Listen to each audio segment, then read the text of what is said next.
Wanted na babae sa kasong pagtutulak ng droga nasa kota sa Olongapo City. Detalye ng balita mula kay Danny Kumilang, RH37. Danny, good morning. Alas 7:10 ng gabi nang matagumpay na maaresto ng Police Station 3 Olongapo City ang isang nagtatagong wanted person na babae sa Magsaysay Drive, Barangay East Tapinac, Olongapo City.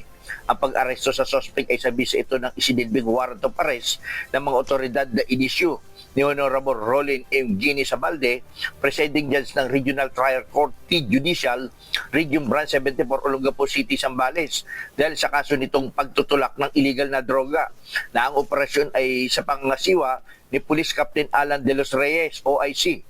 Kasabay ng pag-aresto sa suspect, agad na ipinalam sa akusado ang kanyang mga karapatan.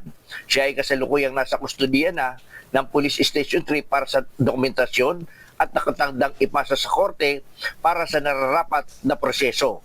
Samantala, pinuri naman ni Olongapo City Police Office City Director Colonel Charlie Umayam ang kanyang mga tauhan sa matagumpay na operasyon sa pagkakaaresto na nasabing wanted person.